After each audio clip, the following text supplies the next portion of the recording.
Guys, I want to introduce you to my friend, my brother, attorney Thomas DeVore.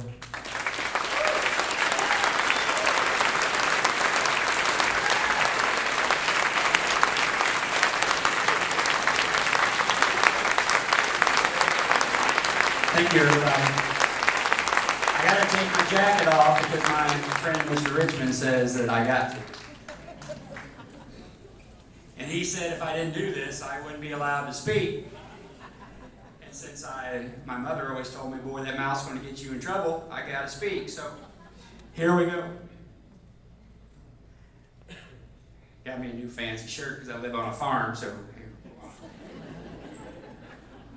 we heard a lot about we the people tonight, right? And isn't that what it's all about? It's you. So he wanted to make sure I showed you guys. I don't just talk about it, I do it. So there you go, Nick. You good, buddy? Freedom. That's what it's all about. You see this picture right here? I'm going to tell you about that. I have 18-year-old triplets. They're in college right now. None of them in Illinois. I taught them to think for themselves. But what are we all talking about right now? What are we talking about? You hear people talk about the American dream, right? You hear it. Is it a punchline? Is it? I'm asking you. How many people in this room right now, in their mind, are living the American dream? How many of you? I got a few hands. Okay? I think it's important for you to appreciate what my version of the American dream is, because then you'll realize why I do what I do. My parents were not bad people. They were poor. Never went to college. GEDs. My mother was on welfare most of her life. Short order cook sometimes. She had 6 children. She didn't know how to really bring us up properly, but I loved her nonetheless till the day she passed. I paid for her health care when she had a stroke, and that's how I was supposed to do it. My father was an alcoholic, had a tough life, and didn't, do a lot of things, and that's okay. He was an imperfect man. And when I got out of high school, I was told I was supposed to get a job in a factory, which I did, and didn't like it, right? No disrespect. I have as much appreciation for the man that works the line and sweeps the floors as the man that owns the company, because I grew up through that, right? And so I decided, I barely made it through high school, and I was busy doing things that I shouldn't have been doing, which thank God my kids didn't do. And I ended up going to college when I was young, and I worked real hard because I didn't really understand that way of life, and I did really well for myself, and I realized, you know what? If you work hard and apply yourself, this country that we live in provides opportunities. Ain't that right, dear? It does. And I wanted to provide a life for these 3 kids right here that I never had growing up. That was my whole goal. And so they graduated from high school, 3 National Honor Society students, 1 Illinois State Scholar that Governor Pritzker had to sign the certificate. I bet he appreciated that, because the Reckless Roadshow brought him an Illinois State Scholar. And they are on now in college doing their things, and they're pursuing the American dream. And I said, you know what? I've accomplished what I set out to do when I was a teenager. The American dream, to give them that life. And you know what's at risk right now? The American dream is at risk. I promise each and every one of you it is at risk. And that's why in March of 2020, I said I can't sit by and let this continue without me stepping up. Because what kind of man would I be if I let that be jeopardized and not be available to your children or your children's children, right? Because I promise you, every one of you, that is what is at risk. And we have an obligation as people to protect it. You shut me down. Just so you guys know, he is my brother. We just got different mothers.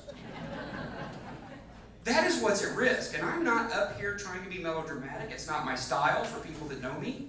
It is at risk. I knew it as well then as I know it right now.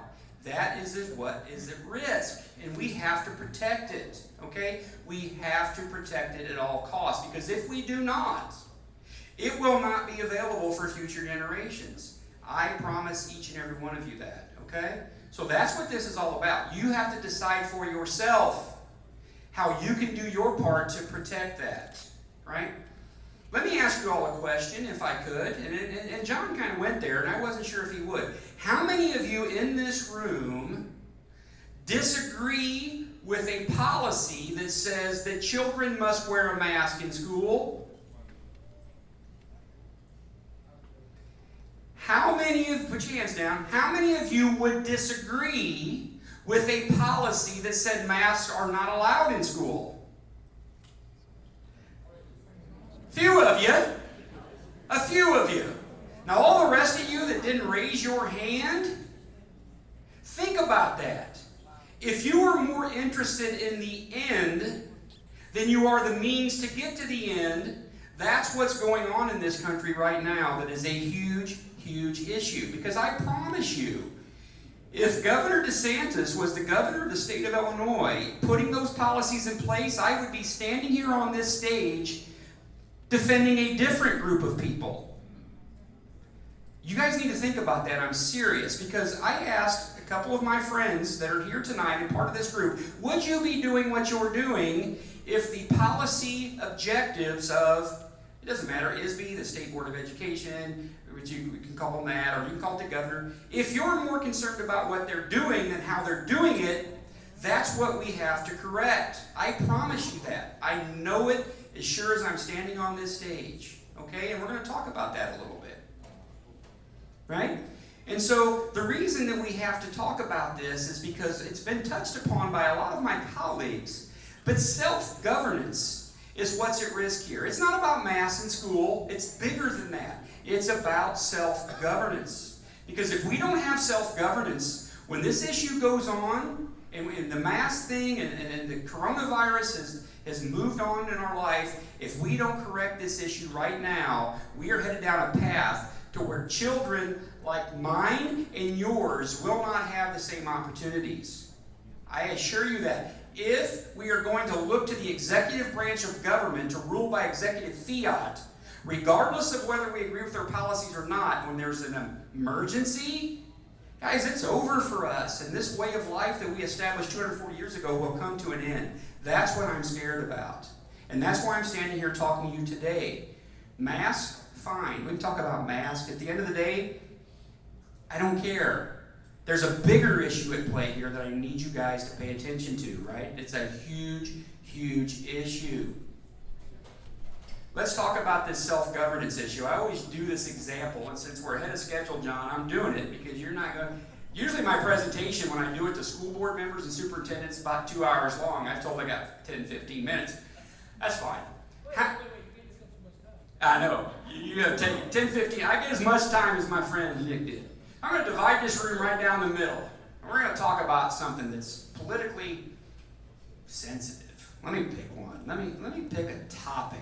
Here we go. Abortion. Oh my goodness. And this side of the room, you're on one side of the table. This side of the room, you're on the other side of the table.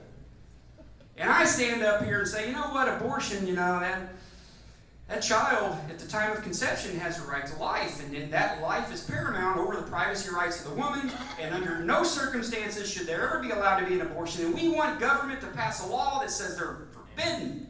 And this half of the room goes, yay, Tom, that's great, you're right, and we agree with you. And this side of the room goes, yeah, Tom, you're an idiot. We don't agree with anything you say, and you're the bane of all existence. And you're standing out there with your signs going, bad. Then I stand up here and I say, you know what? The right of privacy of a woman, that's really important, and that's paramount.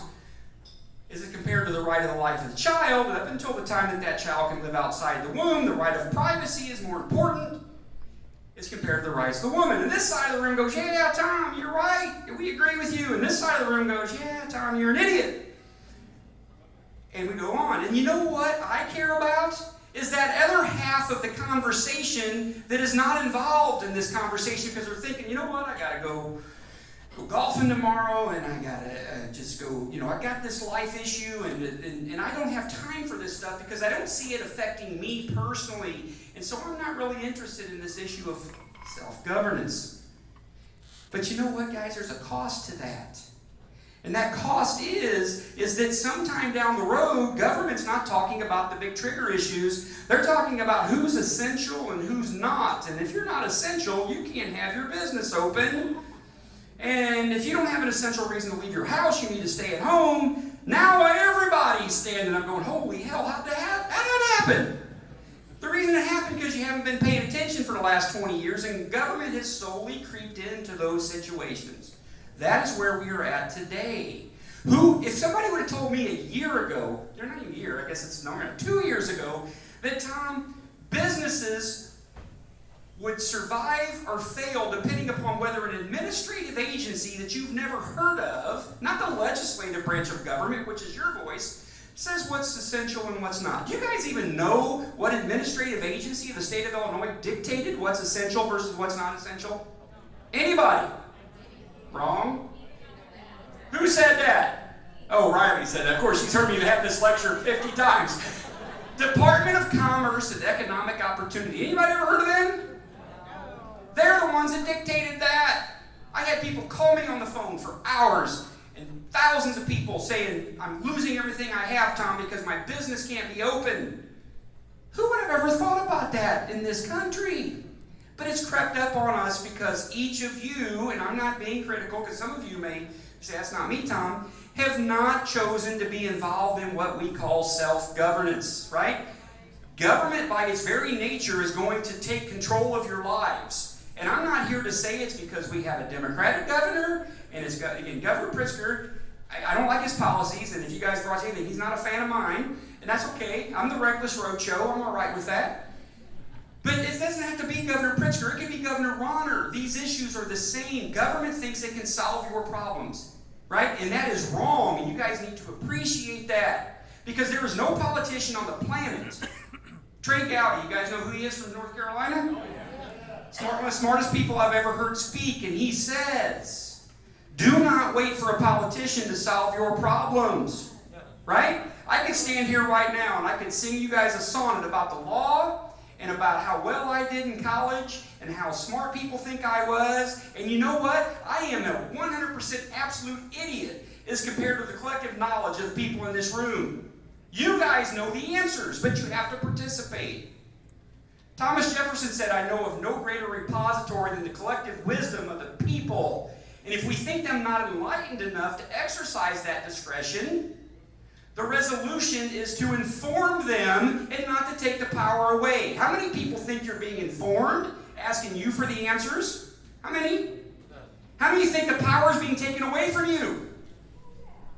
You got to stand up, right? I have spent the last year and a half of my life doing, you know what I've been doing? Anybody here want to say what I've been trying to do to try to help push back against? There's two big F words that I want to talk about. Where's the little chill? Not those F words, boys. Don't say it. There's two F words that I've been working to try to push back against. Anybody know what they are? Who said fear? Fear, and what's the other word that is a human condition? Fickleness. Fickleness. We have to get rid of the fickleness because politicians, you guys know who Jason Plummer is from Metro East? Anybody heard Jason? He's senator. He said, Tom, the greatest fear that politicians have is that people wake up and they sustain their interest in how we govern ourselves. He says politicians will come to their knees if the people stand up. I'm not kidding you. If you stand up, politicians and government will cower. But you know what? They're not cowering right now because most of the people in this country are the other F word, fear. And all I've been trying to do is give them courage. Courage to stand up.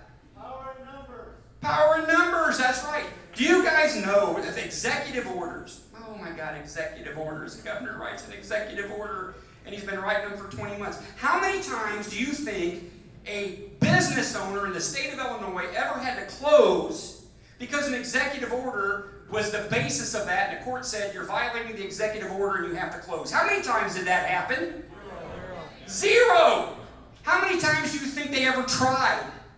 Anybody? How many times did they try to close a business because of an executive order? Anybody want to take a guess? Zero. Riley? Zero. They never tried. You know what? They didn't have to because they scared the heck out of people. Do you know who the only unit of local government that is left in this state that is listening to any of this nonsense? School districts. Nobody else is listening.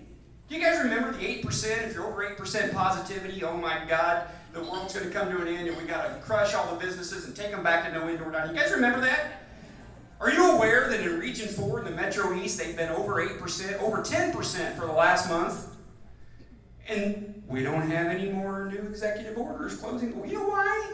They're not listening anymore. They're not listening. I had a good friend of mine call me that says, you know what, Tom, the Illinois State Board of Education, I'm going to bring this in to narrow it down, the Illinois State Board of Education has told the governor's office, if we get put to task on this issue, there's really not a lot within the existing rules and regulations and law that we can rely upon to close or to suspend recognition status. It's not in there. You know what? Out of 800 plus, almost 900 school districts in the state of Illinois, only about 40 of them are standing up for themselves. The rest of them are scared to death.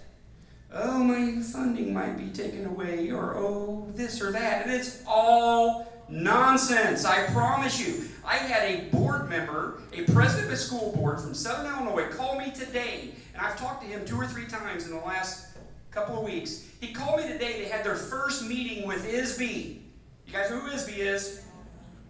He said, Tom, I humbly have to tell you something. I said, what's that, sir? He says, you're right. I said, what am I right about? He says, ISB knows they don't have any power.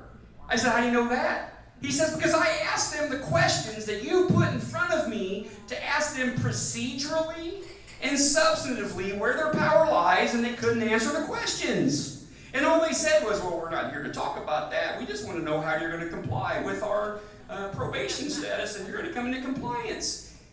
He said, you were right. And he says, these school district lawyers have been wrong all along. That's what he told me.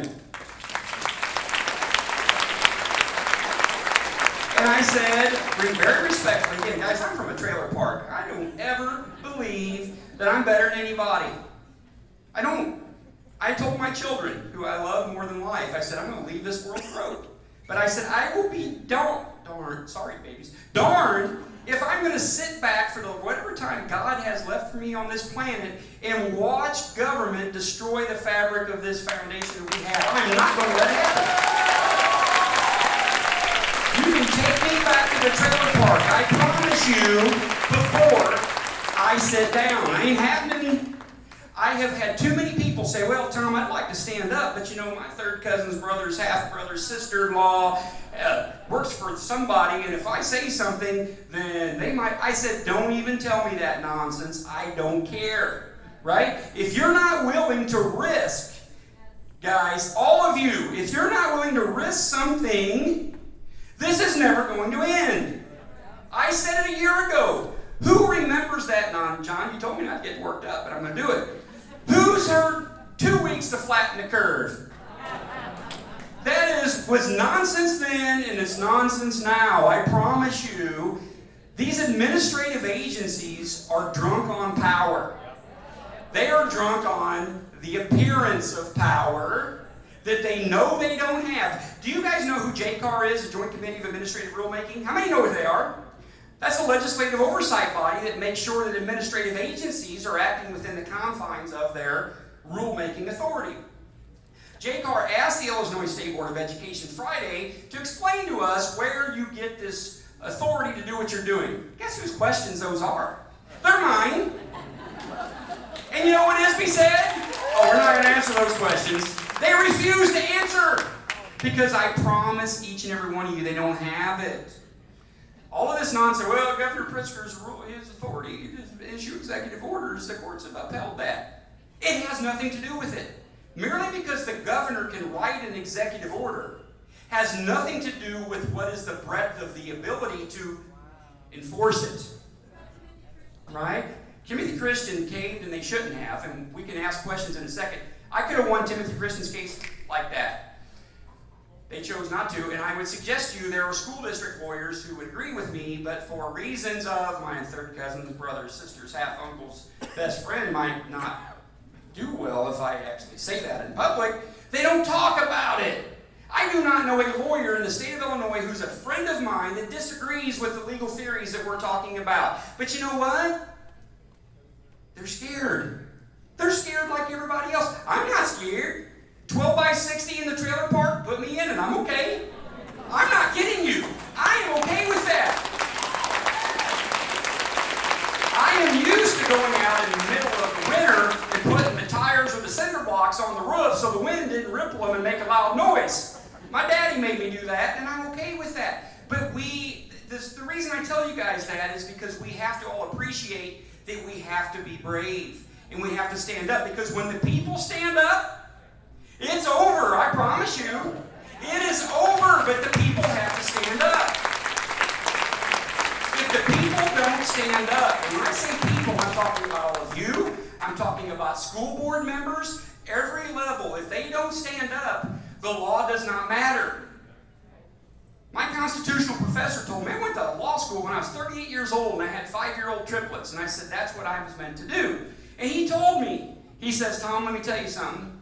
He says, when the time comes, and I never thought I'd see it in my life, the government comes after our way of life. There is no branch of government that will save you. The people will save you. That's it. I guarantee you. The people will save you, right? Because the people influence all branches of government. I promise you that. The people influence all branches of government. You guys have the power. If I could just spend enough time to convince you have the power, we wouldn't be in the situation you're in. They work for us. You're scared, and I'm okay with that. You're scared. They do, because you can unelect them. But I need people to not only be brave, I need them to be informed, right? Because government will deflect from you if you're merely angry. Don't come and get me yet, John. I'm on a roll. I'm getting to that. You have to be informed, okay? I have put more information in front of people and school board members in the last year, in the last really 2 months on this issue. And if they ask those questions, I love watching government falter because they can't answer them. Just like that man did today. Couldn't answer the questions. He said, Tom, they don't have the power and they know it. I said, I know. I need you to stand up, right?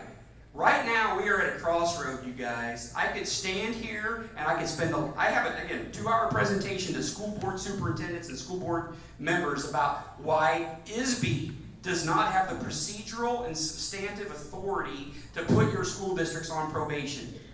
I guarantee you I could show you in the rules and the regulations where they don't have it. I'm telling you, ISB knows they don't have it.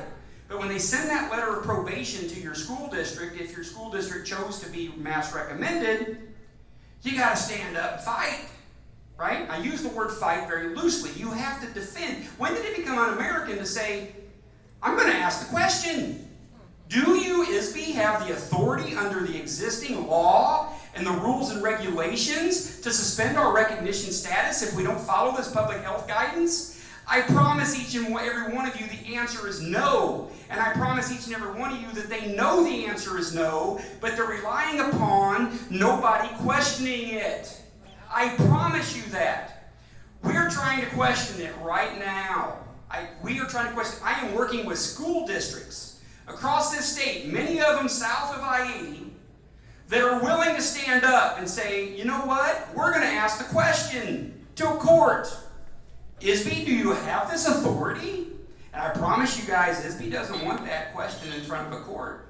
Do you have the authority under the rules and the regulations to be able to suspend recognition status? That is an independent question about Governor Pritzker. Leave him out of the picture. The executive has nothing to do with this. Does ISB, the administrative agency, under the rules and the law given to them by the legislature, currently have the ability to enforce public health guidance? They don't. You're all familiar with House Bill 2789 that got mentioned?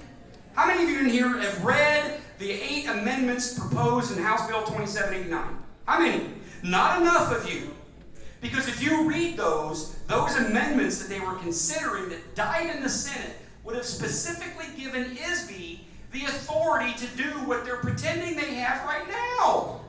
And it says, school district can't create resolutions on public health matters in contravention of the state level guidance. It's forbidden. The legislature's considering that language. They didn't pass it. It was saying ISB can create rules to enforce those provisions. They didn't pass it. ISB has nothing in their rules right now to do this. They send a letter from Dr. Ayala, and school districts start shaking instead of asking the question. I have school districts, guys, that are willing to ask this question in the state of Illinois and ask it in a courtroom.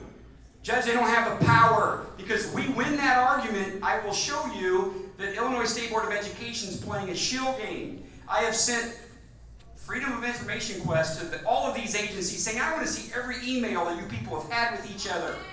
I want to see them. I guarantee you if they answer me with that information, there are emails in there that say, we really need this HB 2789 to pass, because if it doesn't pass, we don't have any enforcement mechanism. Senator Belt said in his executive committee meeting, we need this law to pass so we can authorize ISB to enforce this guidance under the threat of suspension of recognition status. Seriously? But yet they're pretending they have the authority to suspend recognition status, even though Senator Belt said that, okay? I have the school district ready to fight, but here's what they need. They need your help. All across this state, they need your help, because these local school districts aren't as big and influential as your school districts, and they need resources to help with this issue. I have assembled a team of lawyers that are litigators. They're fighters like me. They're not policymakers. They're not bond issuance people that do this for law for a living. They're fighters, and they know how to fight this issue, and they're standing there waiting for me to tell them we're ready to go. And we have the school districts that are ready to stand up. We need your guys' help to help finance this fight, right? And this is not for Tom. Trust me, Tom could have made a whole lot more money just continuing to do what I was doing a year and a half ago, and I'm doing most of what I'm doing for nothing. But these other lawyers are ready to fight, and they're ready to step up. They know I'm right. They know I'm right, and they're willing to bring this action against ISB. Leave Governor Pritzker out of it. This is a question about ISB's authority against your local school districts. And if these other school districts win that fight, they win that fight, and the courts say you don't currently have the authority to suspend recognition status. Public or private. Right now I'm talking about public. Private's a different conversation. I'll talk to you individually. We get that done, we will change the way that we govern. We will show that ISB is trying to play a shill game of threats. I promise you ISB knows it. I promise you JCAR knows it in the Joint Committee. But they need our help. They need your help to get this done. Nick will talk more about this with you guys. But again, we have to bring this fight to them. Even if your school district won't join this litigation with the other school districts, if you guys can do what you can to help the not-for-profit that we've set up to bring this fight, if you guys can help with that, we can get this done. If we don't get that done, they're going to continue to pretend they have the power. Please help in any way you can. Thank you very much. I love you guys. Thank you.